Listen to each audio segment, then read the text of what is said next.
Committee on Oversight and Government Reform will come to order and pursuant to Committee Rule 5B and House Rule 11-2H4. The Chair announces that he may postpone further proceedings today on any question of approving any measure or matter or adopting an amendment on which a recorded vote or the yeas and nays are ordered. Without objection, the Chair is authorized to declare a recess at any time.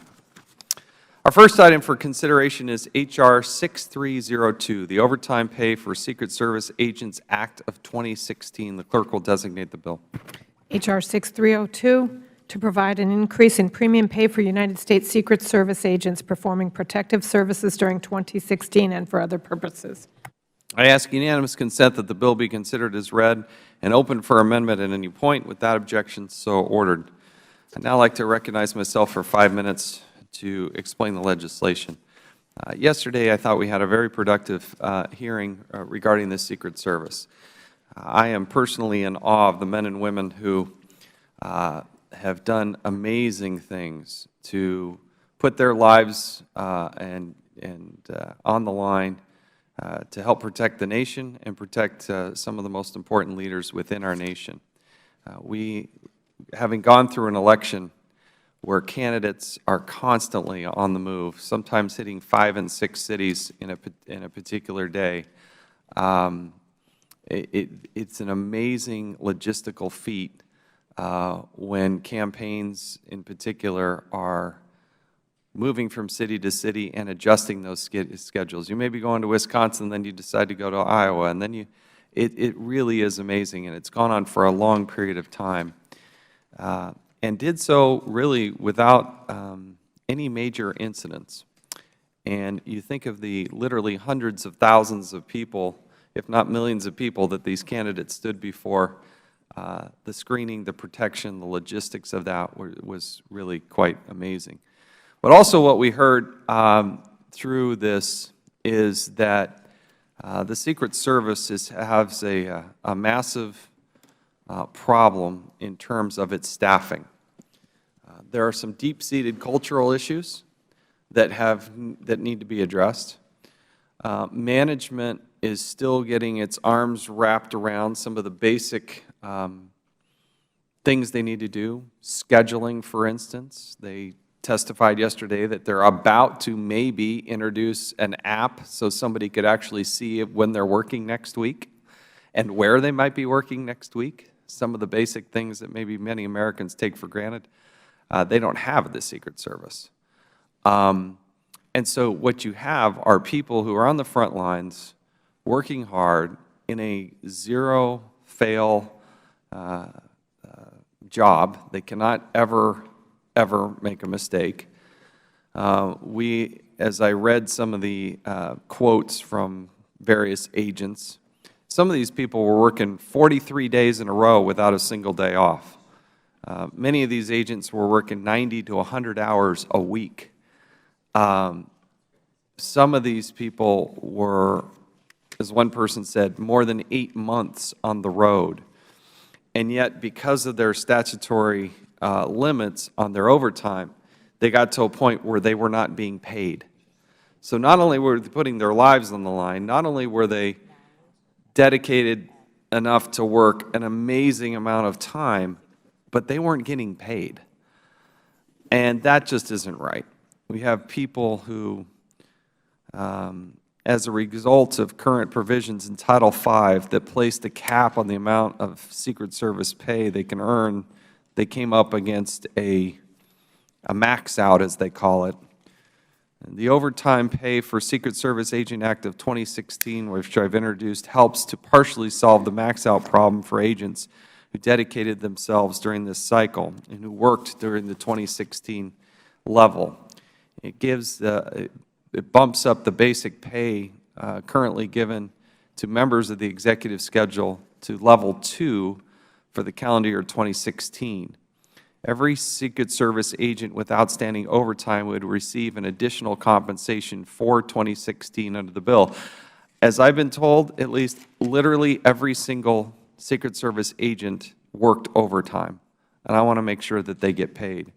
At the same time, the limitations to the 2016 presidential election in the bill presents a good balance that I think encourages the Secret Service to fix its staffing problems instead of relying on excessive and expensive overtime in the future. I think you'll hear that both sides of the aisle, certainly the ranking member, Mr. Cummings, and I, have deep concerns about making sure that 2016 is taken care of, but also making sure that they're taken care of in the future. The number one way that they can do that is to get to the proper levels of staffing. We heard testimony yesterday from the Inspector General, who said they were roughly 1,300 people shy of where they should be. So if they actually had the proper number of staff, 1,300 more than they have today, they wouldn't have had to have so much overtime. It is my hope that by the next presidential election, this is no longer the problem. If they get to their proper staffing levels, which by 2020 should be 8,000 to 9,000 agents, where right now they're at barely 6,500, then this will not be as much of an issue. But I am committed to work with Mr. Cummings and others on both sides of this aisle to make sure that this is not a problem moving forward. I urge my colleagues to support this legislation so we can pay these good men and women who have put their lives on the line during the 2016 campaign. And I'll yield back the balance of my time and recognize the ranking member, Mr. Cummings. Thank you very much, Mr. Chairman. I really do appreciate tremendously the bipartisan way we have addressed the issue of the Secret Service. I think that, as I've said often, it's not enough to move to common ground. I think we ought to be moving to higher ground. And this is a higher ground moment for us because this is clearly a bipartisan issue, should be dealt with in that way, and we have done just that. This bill would authorize an increase in the annual salary and overtime limit up to level 2 of the executive schedule so that Secret Service agents could receive back pay for the overtime they worked in 2016. As you said, Mr. Chairman, they certainly deserve it.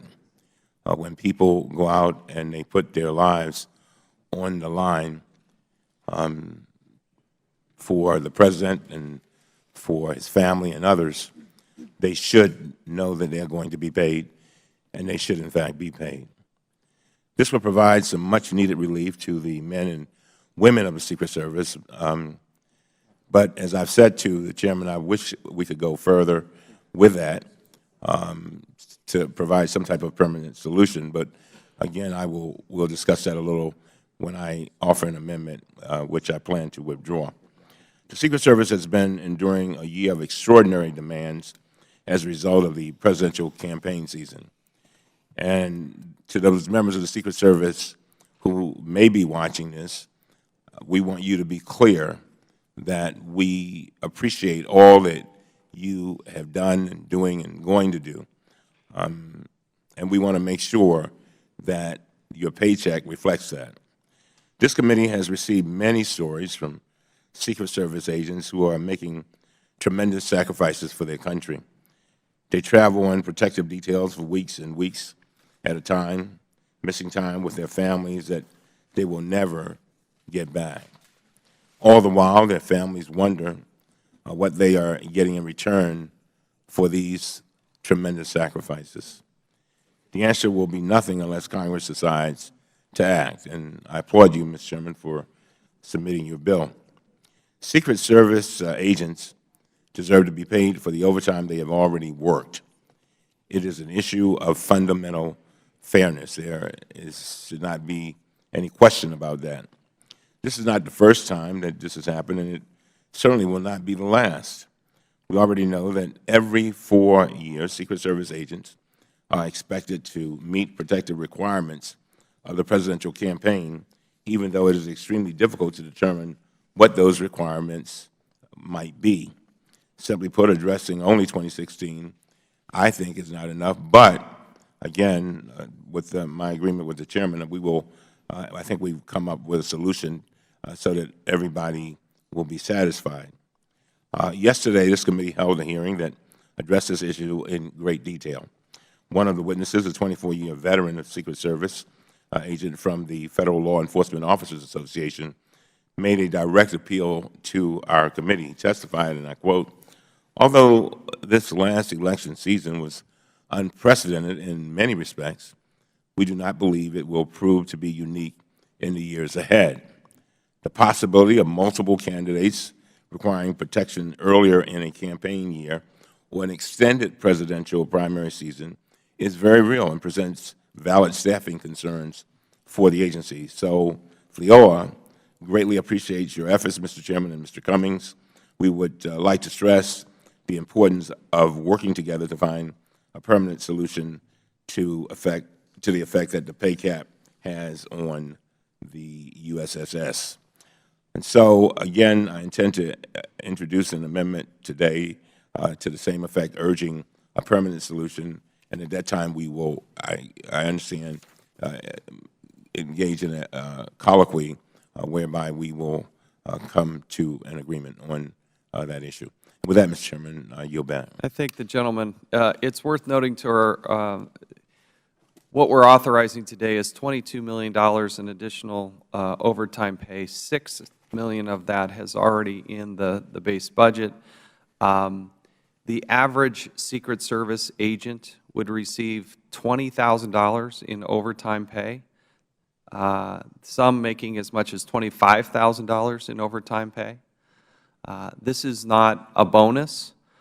This is for time that they actually worked. It is compensating them for the time that they actually worked. That's to give you an idea how much overtime these men and women have actually worked in this process.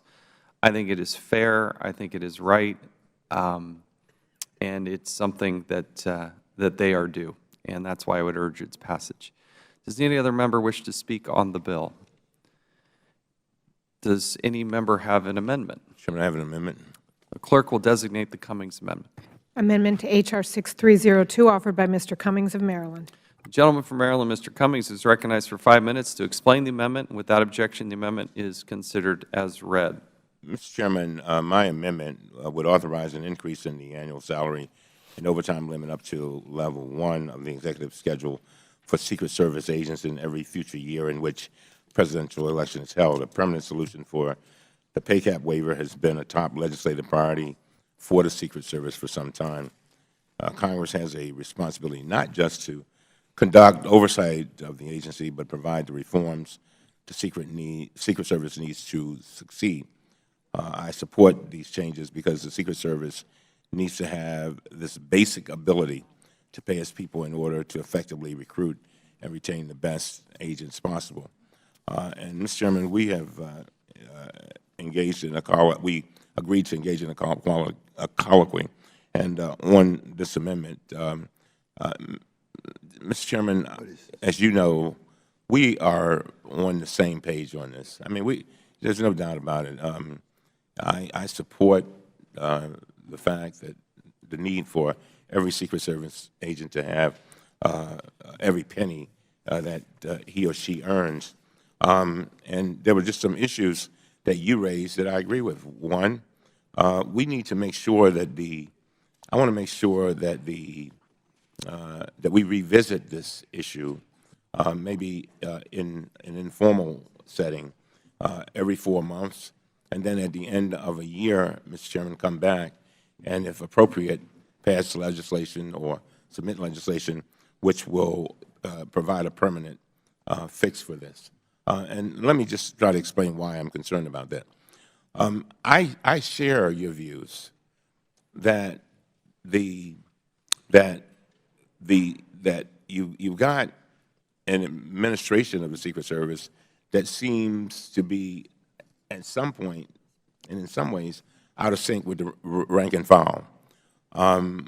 There are questions still with regard to whether or not the rank and file trusts the top people. I was very saddened to see the report that said that they were concerned about that.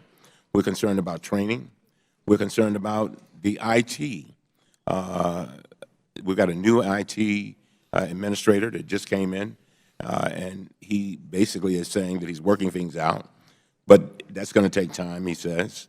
And then, of course, as you mentioned, Mr. Chairman, there are cultural issues that have to be addressed. And I think But at the same time, we want to send a message to the Secret Service agents saying, look, we care about your pay, but we also want to solve more than one problem here.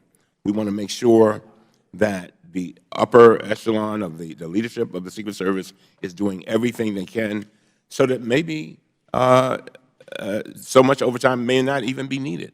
But at the same time, we want to make sure that a lot of these cultural issues, training, which has always been a big deal for us, because we found out that they were getting, I think, less than a few hours of training every month, was it? 25 minutes. 25 minutes, that's ridiculous.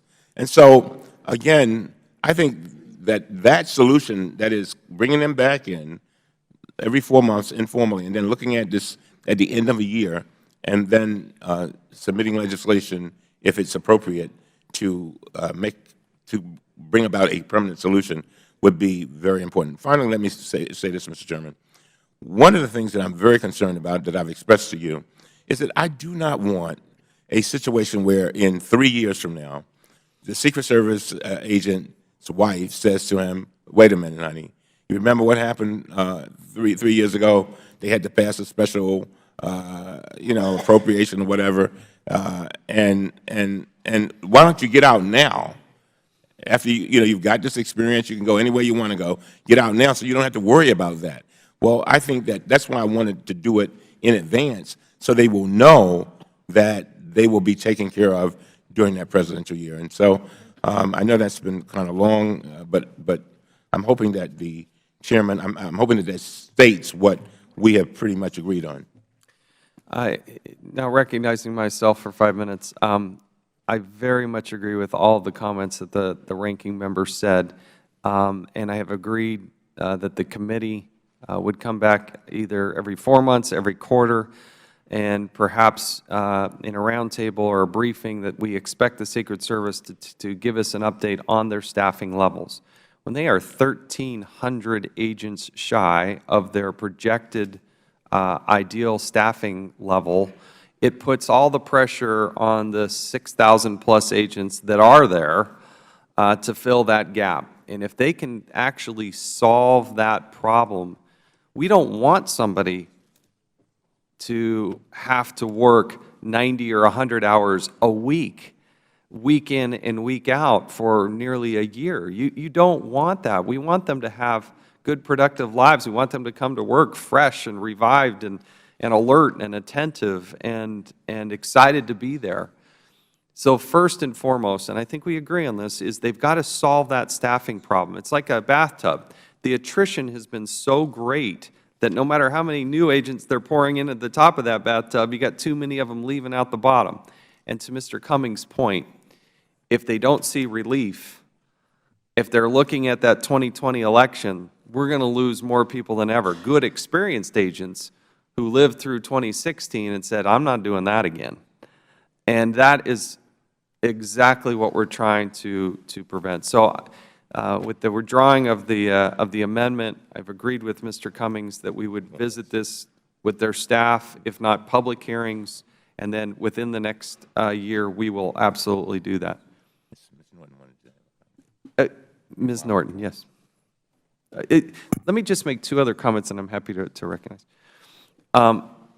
The training is something the committee also has to keep a keen eye on. I'm glad you brought that up. We did hear testimony that they're receiving less than an hour's training per month or per year. That's kind of ridiculous. You can't train to be a Secret Service agent on the job. That's not where we want these people to be trained. And the IT systems are woefully behind. As I believe it was Mr. Palmer brought up yesterday, you look at the job satisfaction rankings of the 320 different agencies and departments out there in the Federal Government, Secret Service was 319.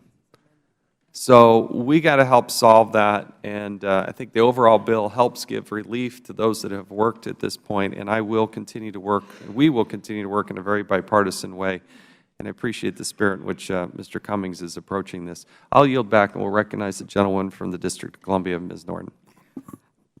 I appreciate, Mr. Chairman, that you brought this bill forward in the very season where it is most relevant, where we have just experienced, where the Secret Service has just experienced the issues that came out in yesterday's hearing, and we're moving forward so quickly with a remedy. I do want to say a word about the ranking member's slight, and I think it is slight, revision. I was particularly concerned about the attrition rate yesterday, that they had made good faith efforts, were in fact getting new agents, and they were going out the door as fast as they were coming in. We ought to be aware that these agencies in the federal government are all interchangeable, and they look for what is the best deal. So if you're in the Secret Service, you look at the Capitol Police, and you look at the Smithsonian Police, and you see who's offering the best deal, who's most consistent with your own family life. What we heard yesterday is inconsistent with family life of any kind, or indeed with any kind of life. The ranking member indicated that people plan their lives going forward, and the notion of getting out now or moving now from the Secret Service to another part of the federal police, or I must tell you, you're competing with police forces in Virginia, in Maryland, and in the District of Columbia. It is a great waste of time and particularly money for the federal government to be essentially training police for the D.C. government or for other agencies. So I do think to be forehanded when you consider these men and women and how they plan their own lives would be important if you want to do something about the horrific attrition rate we heard yesterday. And I thank you, Mr. Chairman. Mr. Chairman, I'll just, as I before, she can yield. Could I? You can yield. I yield the rest of my time. Just very briefly, Mr. Chairman, I want to make it clear that we're sending a message to two groups. The leadership of the Secret Service to get this House in order and address as rapidly as possible the issues that have been brought up before, training and staffing and HR. Don't forget what the testimony was yesterday, that the HR department isn't even staffed up. How are you going to hire people if the HR department isn't staffed up? But not only are we sending a message to them, but we're also sending a message to the rank and file that we really care about them. And that is very, very important, because we are, somebody, I think it was you, Mr. Chairman, that talked about like a certain culture that is developed. But we really want high morale. I don't know how you even put a price on that. People making sure that they have their morale is up. And so I just wanted to make sure that as the top brass in the Secret Service hears us, I want them to be clear that we want them to do the right thing, too. And I'll yield back. Thank the gentleman. Well, I recognize the gentleman from Wisconsin, Mr. Grossman. Right. I guess there's a perception here that we have to hire more agents. When I look at the huge number of agents we have, and I know they have a lot of responsibilities, but I think we ought to remember we're in debt out of our mind around here, and maybe we have to stop and look and see whether we need so many agents on duty at any individual time, or if we can make do with less. I mean, the number of agents we have, to me, hits me as a very high number, and I realize whenever you see them, there are tons around. But I think particularly given the financial situation of the country, the goal shouldn't be to say, let's hire more agents. The goal should be to say, maybe let's configure the agents we have right now so we don't need that many. Thank the gentleman. Does any other member wish to opine on this particular amendment? Mr. Chairman, with that, I withdraw the amendment. Ask unanimous consent that the amendment be considered as withdrawn. Without objection, so ordered. Does any other member wish to speak on the underlying bill? If none, the question is now on the adoption and favorably reporting H.R. 6302 to the House of Representatives. All those in favor signify by saying aye. Aye. Those opposed, no. In the opinion of the Chair, the ayes have it, and the bill is ordered favorably reported. Without objection, the motion to reconsider is laid on the table. Our next item for consideration is H.R. 3387, the Open and Transparent Smithsonian Act of 2015. The clerk will designate the bill. H.R. 3387, to amend the Freedom of Information Act, the Privacy Act, and the Federal Advisory Committee Act to apply the requirements of such acts to the Smithsonian Institution and for other purposes. I ask unanimous consent that the bill be considered as read and open for amendment at any point. Without objection, so ordered. It's my understanding that Gentlelady from the District of Columbia, Ms. Norton, will offer an amendment in the nature of a substitute to the bill. Without objection, we will call up the amendment in the nature of a substitute, and then I will recognize Delegate Norton to give an opening statement on both the ANS and the underlying bill. The clerk will designate the amendment. Amendment in the nature of a substitute to H.R. 3387, offered by Ms. Norton of the District of Columbia. Thank you. I would now recognize the gentlelady from the District of Columbia, Ms. Norton, for 5 minutes for a statement on the legislation and the amendment in the nature of a substitute. Mr. Chairman, I very much appreciate your bringing forward this bill. I call it the Open and Transparent Smithsonian Act. Essentially, it would be very, if you can consider this committee, it would be unusual for this committee to shelter any agency of the federal government from the Freedom of Information Act, from the acts which apply to the government, and of course, by bringing forward this matter now, it's clear that that will not occur. Essentially, what this does is to make the Smithsonian. I am a great admirer of the Smithsonian. It happens to be in my district. So, if anything, I want it to operate with the highest accountability. And all this bill does is make it accountable to the public for the taxpayer funds it receives. Now, Smithsonian is technically a federal trust. That's a fancy name when you consider that it gets 70% of its funding for the federal government. The appropriators, obviously, every year consider it a federal agency. The bill would simply make FOIA and the Privacy Act and the Sunshine Act applicable to the Smithsonian. I'm introducing this amendment not out of context. In 1990, the U.S. Court of Appeals found that Congress had not acted to make the Smithsonian subject to the FOIA. We are acting today.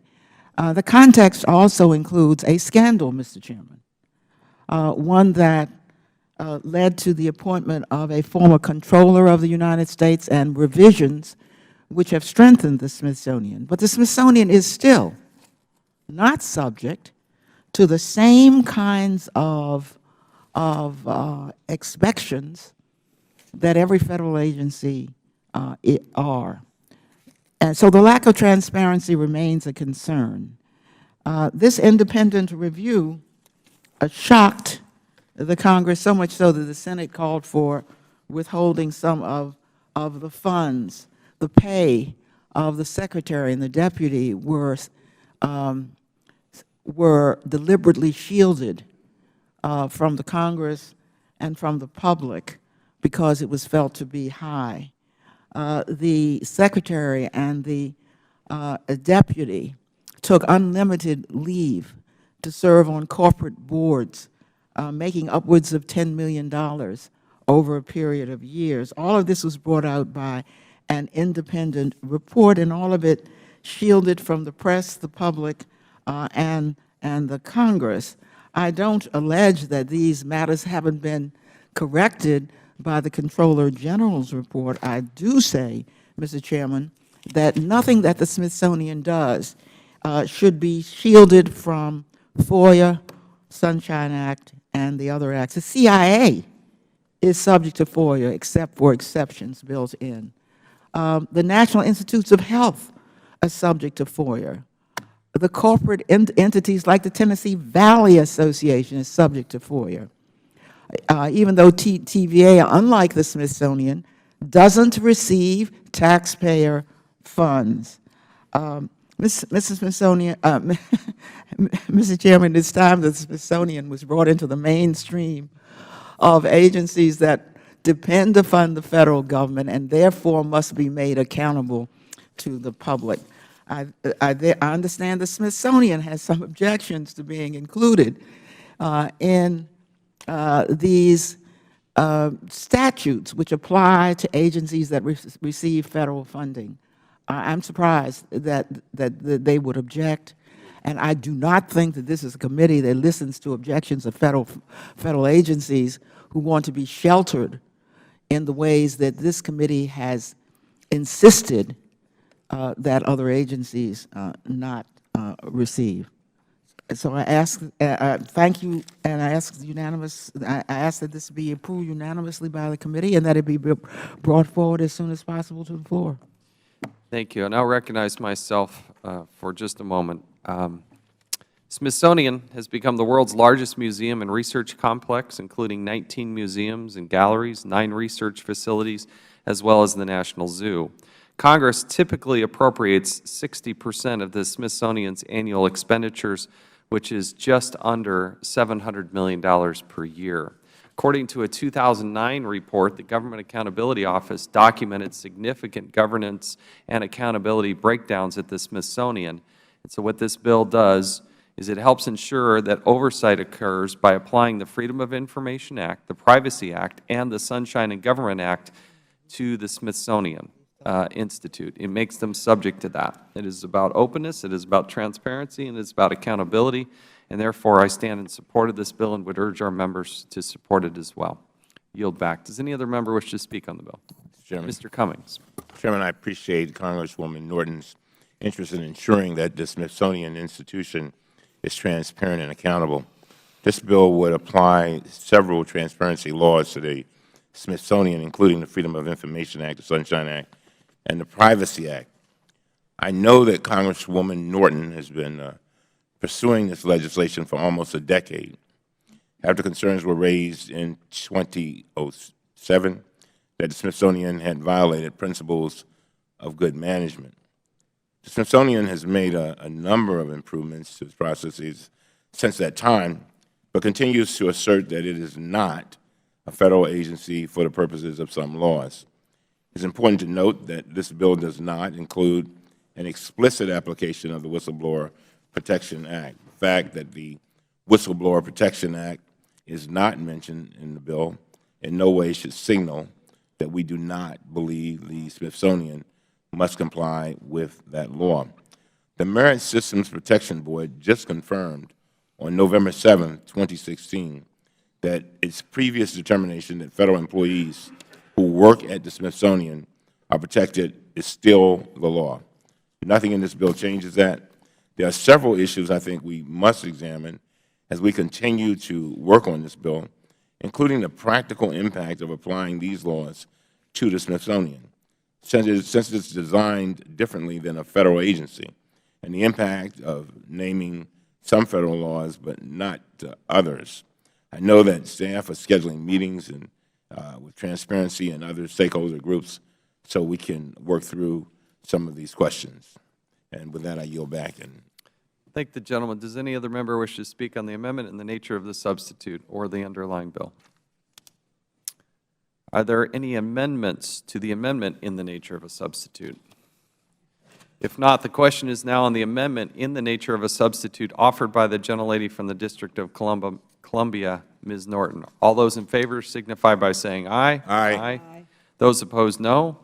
The opinion of the Chair, the ayes have it, the amendment is agreed to. The question is now on the adoption and favorably reporting H.R. 3387 as amended to the House of Representatives. All those in favor signify by saying aye. Aye. Those opposed, no. In the opinion of the Chair, the ayes have it, and the bill is ordered favorably reported. Without objection, the motion to reconsider is laid on the table. Our next item for consideration is H.R. 6186, the Follow the Rules Act. The clerk will designate the bill. H.R. 6186 to amend Title V United States Code to extend certain protections against prohibited personnel practices and for other purposes. I ask unanimous consent that the bill be considered as read and open for amendment at any time. Without objection, so ordered. And I'd now like to recognize myself for 5 minutes. This bill was introduced by Mr. Sean Duffy, our colleague from Wisconsin. It was co-sponsored by Mr. Meadows of our committee, Mr. Conley of this committee, Mr. Grothman, Eleanor Holmes Norton, Mr. Cole, Brenda Lawrence, Louis Gomert, Mr. Visklosky of Indiana.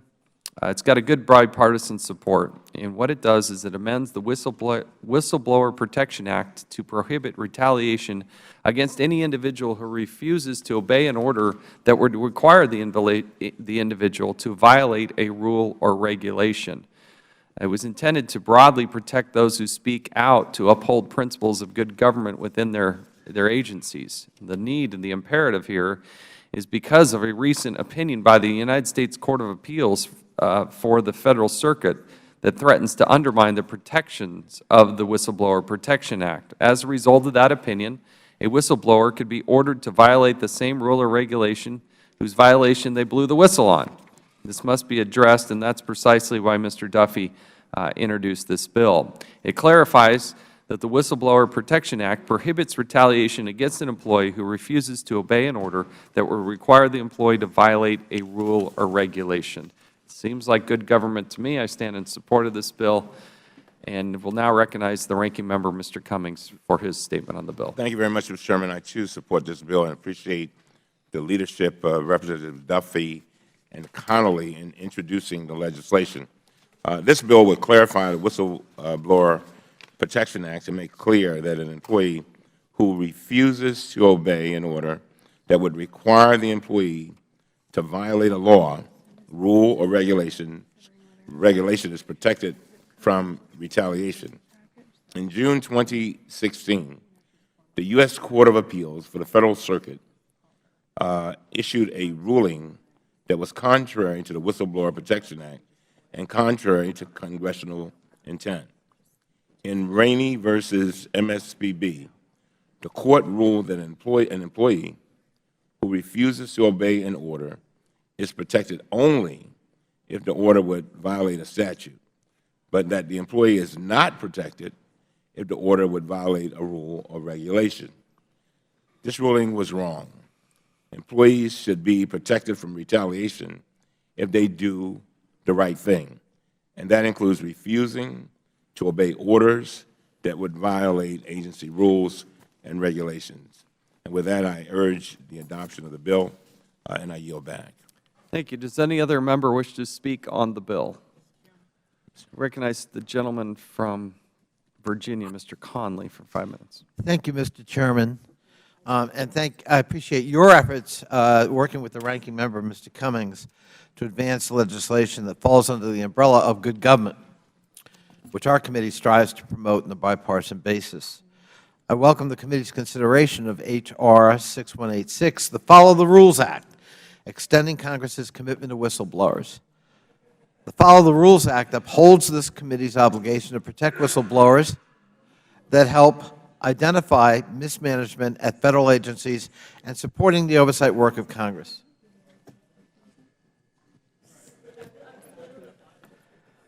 The bill's language was previously adopted by voice vote as Section 1206 of the House-passed Financial Services and General Government Appropriations Act of 2017, H.R. 5485. The bill clears confusion in the Whistleblower Protection Act, PL 101-12, created by the ruling, as Mr. Cummings just indicated, in Rainey v. Merit Systems Protection Board, a precedent-setting case decided on June 7th in the U.S. Court of Appeals for the Federal Circuit. The Whistleblower Protection Act provides Federal workers with legal safeguards to disclose information that an employee's reasonably believe evidence gross mismanagement of a contract or grant, gross waste of funds, abuse of authority regarding a contract or grant, or violation of law or rule regarding a contract or grant.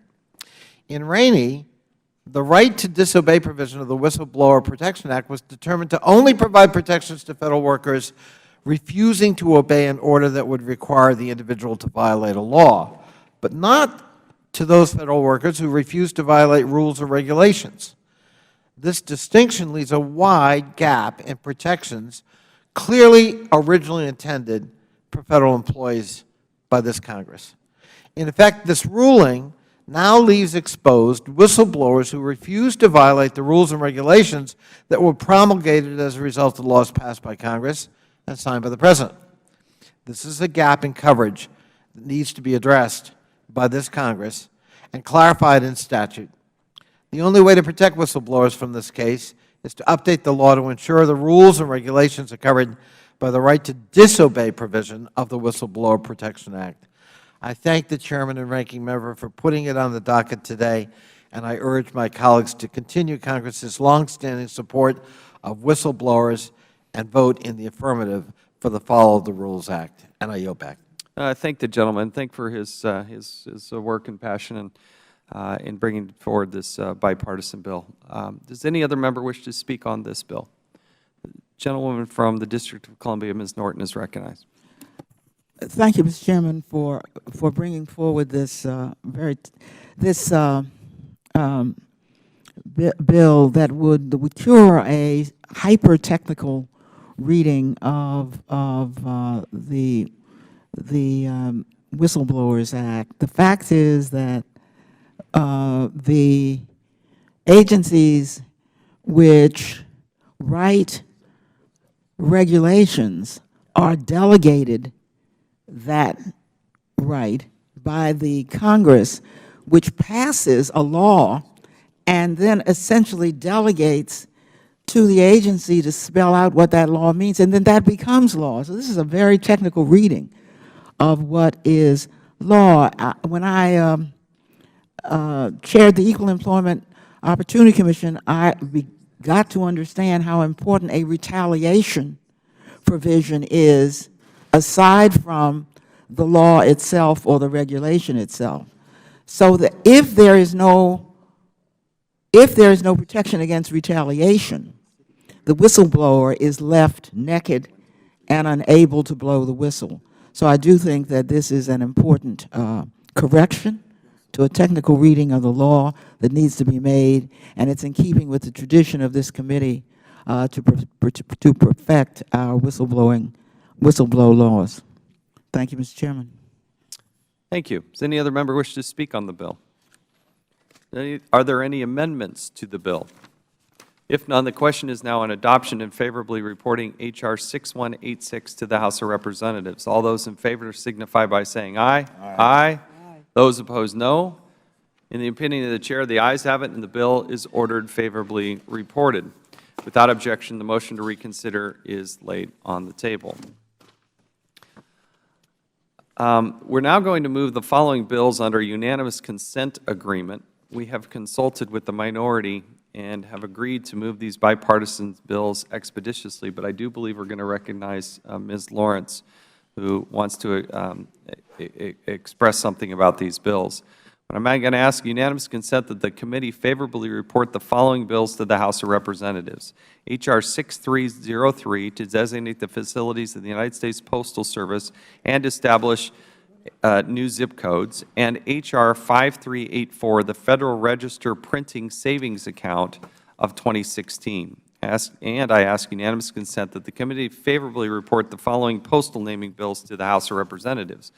H.R. 5948, H.R. 6138, H.R. 6282, and H.R. 6304.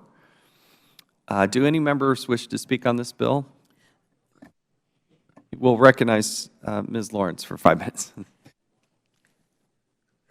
Thank you, Mr. Chair. I'm very concerned about H.R. 6303, which in essence the members of Congress are designating zip codes.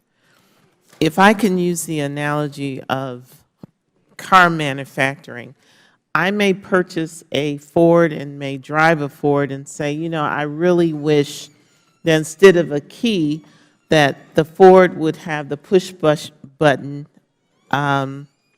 ignition. For someone as a customer to be able to influence manufacturing and change that, there is a cost to the company. There is retooling that is required. Now, many of you, I've said this many times, I'm a ex-postal employee.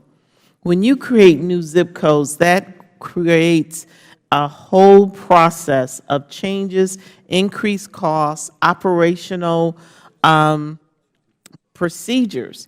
And my question is, why are members of Congress creating new zip codes.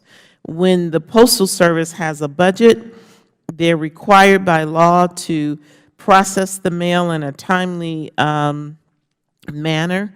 And sometimes the public gets into zip codes because it gives them a certain sense of identity. There have been zip codes that have been merged and changes based on decline in mail volume or increase or construction. This is something that we empower and legislate to the Postal Service to do. And to me, it's a slippery slope. So if I, citizen, go to my congressperson and say, I want a new zip code, and my congressperson takes that, and then we vote on a new zip code where it's clear, it says right here, the Postal Service has expressed concerns about each of the 5 zip codes request, and solely for USPS operational purposes.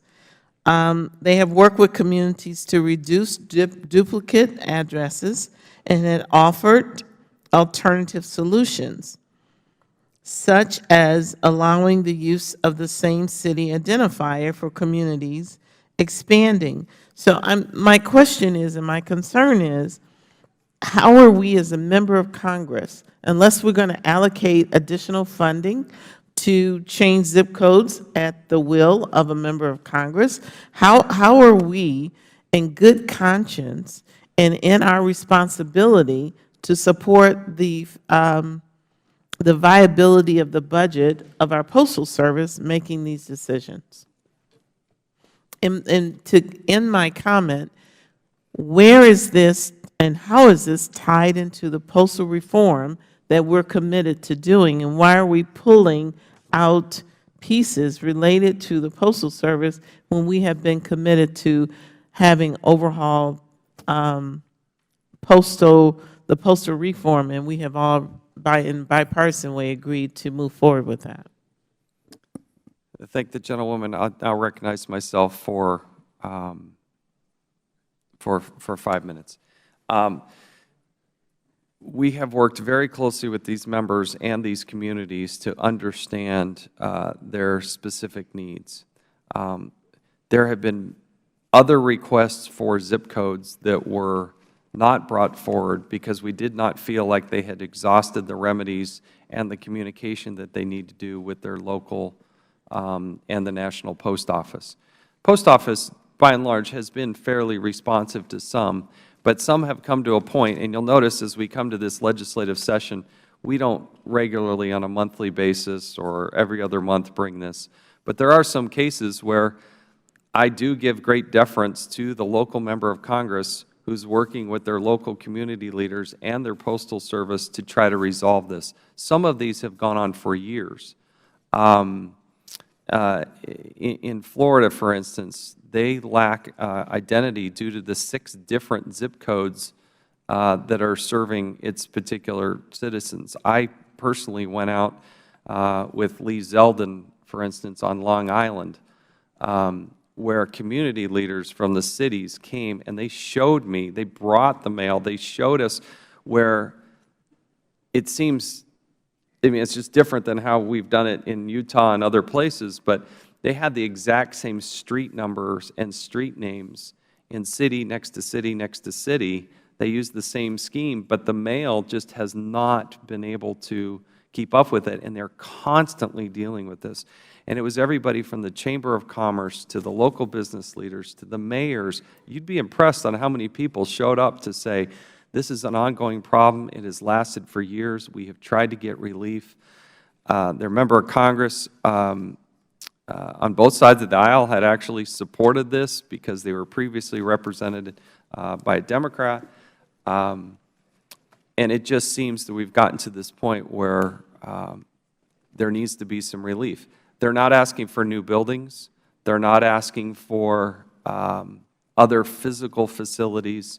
I do believe that this is something we can accommodate. It's a bipartisan group of requests that we've here. It is not something I regularly intend to bring up, but here as we come to the end of the legislative session, there are some that do need relief, and we're asked to make decisions like this. And myself, our staff, we believe that that it is appropriate to pass this legislation and move forward with new zip codes in these limited cases. I'm happy to yield to the gentlewoman if she'd like. Thank you, Mr. Chair. I'm still having a responsibility at one time of doing scheme changes.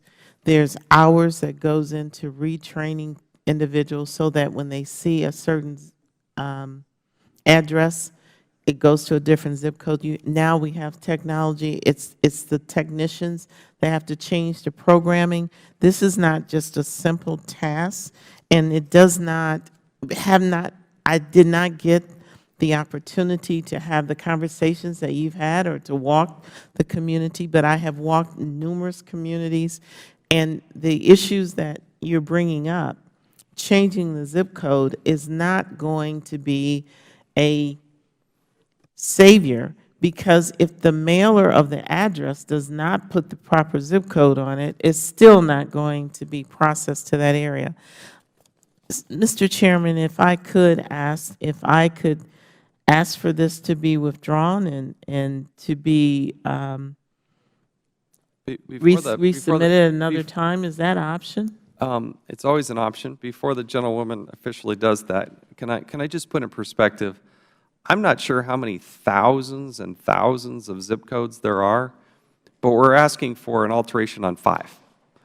So in the whole big scheme of things, this is relatively minor.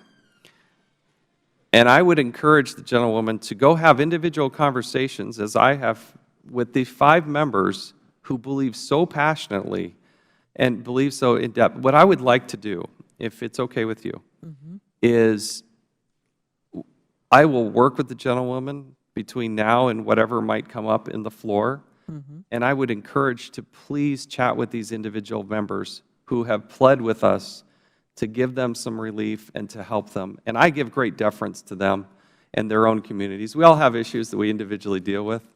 And again, in the big scheme of things, we're talking about 5. And so, but I would love to work with you on the floor if you would feel comfortable in moving the bill out of committee today.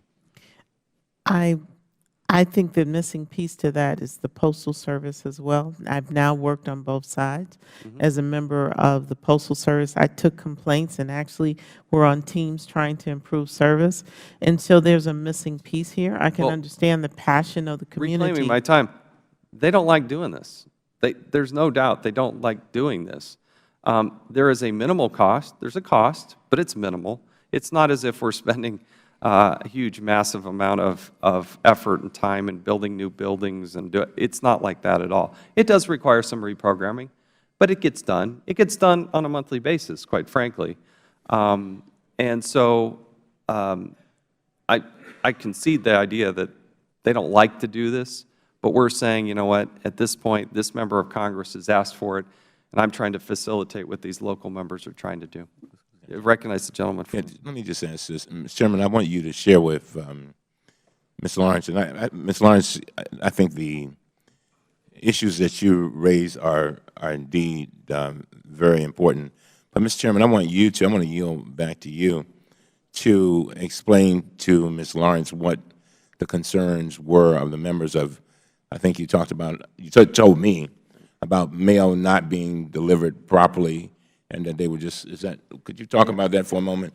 Because that's what kind of made me feel more supportive of the bill. Particularly was when I sat in New York. And by the way, we found out there are 43,000 zip codes. So to make an alteration on 5 is not an extreme measure. We're talking about 5 out of 43,000. And it does show, I think, in large part, the Post Office does a pretty good job with this. But when I sat with those in New York and we had these community leaders, I mean, top to bottom, everybody was complaining about this.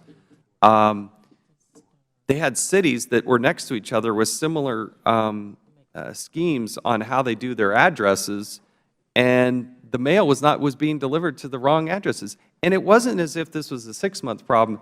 This had been going on for like a decade. and got to the point where they were so frustrated and so wanted relief, and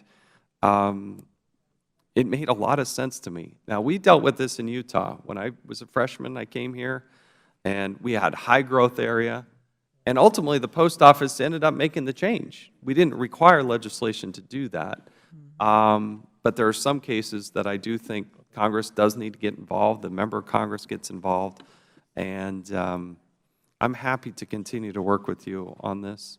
But I have no doubt the post office just wants to do what it wants to do, but we do elect members of Congress. The other thing that staff is pointing out to me, it also often will delay emergency services. This is something that came up in New York, that some were not necessarily getting the emergency services immediately as they saw, because they can get sent to the wrong address fairly simply. So I would ask that we just give deference to these 5 members of Congress who have asked for relief on these zip codes. But if the gentlewoman sees differently, I understand. Any other member wish to be heard? Did you? Ms. Lawrence, I'll yield time to you. If I could ask to reject the unanimous consent agreement, and that would pull the bill out from the rest, and we can move with the unanimous consent of the other items. Okay. Let's do this. Based on the gentlelady's objection, we will consider H.R. 6303 under regular order. Okay. First, we will provide the unanimous consent for the remaining bills, if Yes. that's fine. Yes. Without objection, H.R. 5384, H.R. 5948, H.R. 6138, H.R. 6282, and H.R. 6304 are ordered favorably reported to the House. Without objection, so ordered. Our next item for consideration is H.R. 6303 to designate facilities of the United States Postal Service and to establish new zip codes. Clerk will designate the bill. H.R. 6303 to designate facilities of the United States Postal Service to establish new zip codes and for other purposes. I ask unanimous consent that the bill be considered as read and open for amendment. Without objection, so ordered. Does any member wish to speak on this bill? I think we did speak on this bill. Ms. Lawrence is recognized. Thank you, Mr. Chair. Again, I do appreciate and know you to keep your word to work with me on this, but I do want to be on the record that I don't feel that it is the role of Congress to change zip codes. It is the role of Congress to absolutely mandate that the Postal Service provides efficient service, which does not include misdelivery of the mail. So I do want to be on the record and asked if it could be a roll call vote on this, because I do want to be on the record saying I decline it, but I respectfully say that you have always kept your word, and I look forward to working with you as we look at the reasonings and talk to the colleagues who present this. An opportunity to get here. In fairness to them. I mean, Oh, I know. How many members are?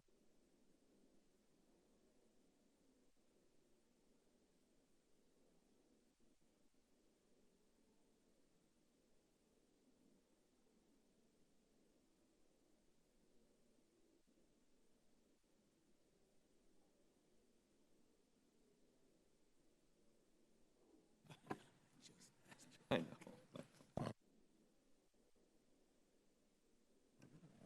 Do any other members wish to speak on the bill?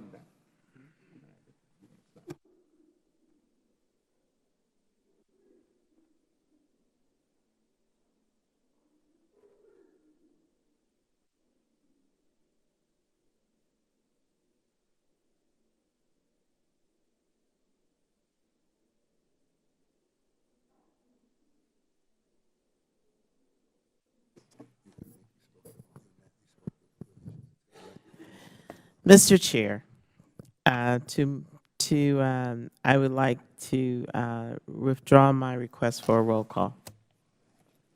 I thank the gentlewoman, and I do assure her I will work with her as we move to the floor and chat with these individual members. It is duly noted your opposition to this bill and just the philosophy that zip codes should be something that members of Congress pass through legislation. Duly noted, and I will work with her on this, but I do appreciate her working with us on this. Chairman Mr. Neal. Cummings. Chairman Neal. Mr. Chairman, I would also ask that, I think Ms. Lawrence made some very good points. And if they have gotten to a point where the post office cannot resolve these issues, I think we still, we know that we know they don't like this, but we need to at least talk to them and say, figure out how we can avoid getting here again. Because if you got the kind of problems that you just talked about, on the other hand, Ms. Lawrence, who's experienced in this area, and her concerns, seems like there's some kind of way we ought to be able to avoid this in the problem in the future. Because again, remember what she said. She's not just, concerned about this issue today, but she doesn't want us to go down a slippery slope. So I would just hope that we would have, as a part of any discussions, the postal system also, Mr. Chairman. Thank you. And I will also ask, and we can do this jointly, that the post office in the next 2 weeks give us a written summary of where they're at in each of these 5 situations. And with that in hand, then I think members will be better informed as we move to the floor. Thank you, Mr. Chair. That would mean a lot. Thank you. Do any other members wish to speak on the bill? Are there any amendments to the bill? If none, the question is on the adoption and favorably reporting H.R. 6303 to the House of Representatives. All those in favor signify by saying aye. Aye. Those opposed, no. In the opinion of the Chair, the ayes have it, and the bill is ordered favorably reported. Without objection, the motion to reconsider is laid on the table. Without objection, pursuant to Clause 2L of House Rule 11, members will have 2 days to submit their views on the bills considered today. I ask unanimous consent that the staff be allowed to make necessary technical and conforming changes to the bills ordered reported today, subject to the approval of the minority. Hearing no objections, so ordered. If there's no further business without objection, the committee is adjourned.